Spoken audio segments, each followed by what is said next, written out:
ଉତ୍କଳ ପଖାଳ ସଞ୍ଜୀବନୀ ସୁଧା ଏକ ସଙ୍ଗେ ହରେ କ୍ଷୁଧା ତୃଷ୍ଣା ବାଧା। କମଳଟା କାହାର ଜାଣିଛନ୍ତି? ଆମ ପଖାଳର। ପଖାଳ ଦିବସର ଅନେକ ଅଭିନନ୍ଦନ।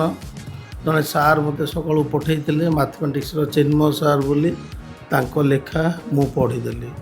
କାହିଁକିନା ବିଶ୍ୱରେ ଏବେ ଯାହା ସ୍ଥିତି ହେଲାଣି ନା, ଫୁଙ୍କିବା ଶିଖ, ଶଙ୍ଖ ନୁହେବା, ଚୁଲି ଚୁଲି। କାରଣ USA ବାଲା ତା ଲୋକକୁ ପୁରା କହିଦେଉଛି ତୁମେ ଖାଲି ଭୋଗ, ସବୁ ଜିନିଷ ମୁଁ ଆଣିକି ଦେବି। ୱାର୍ଲଡଟା ନୁହେଁ ମୋ ୟୁନିଭର୍ସ ନୁହଁ, ଗାଲାକ୍ସି ପୁରା ତାର। ଇଜ୍ରାଏଲ ବାଲା ବି ଥିଲା, ଚାରିପଟେ କଟର ସୋଚ୍ ବାଲା ବହିଛନ୍ତି, ସିଏ ତାର ଫାଇଟ୍ କରିଛି। ଆଉ ଇରାନ ତ ଓଭିୟସଲି ତା ଆତ୍ମରକ୍ଷା ପାଇଁ ଲଢ଼ିବ, ନିଜ ଜାଗାରେ ନିଜେ ସବୁ ଠିକ୍। ଆମେ ଖାଲି ଏଠୁ ଗୋଟେ ପେଶି ହେଲା ପରିକା ପେଶି ହେଉଛେ। ଆଉ ଯେଉଁଗୁରା ଲକ୍ଜରୀ ନେଇକି ବିଦେଶରେ ଗୋଟେ ରହୁଥିଲେ, ସେ କ'ଣ ଆରବ କଣ୍ଟ୍ରିରେ ଦୁବାଇରେ, ତାଙ୍କ ଉପରେ କ'ଣ ଫାଇଟର ପ୍ଲେନ୍ ପଳେଇଲା ଯେ ଦୌଡ଼ିକି ଇଣ୍ଡିଆ ପଳେଇ ଯାଇଛନ୍ତି। ଏମାନେ ଯୁଦ୍ଧରେ ଯେତିକି ରିସୋର୍ସେସ୍ ଉଡ଼େଇଲେ ଦେଲେ, ଆଉ ତାକୁ ସେଇଟା ଭରି ହେବନି।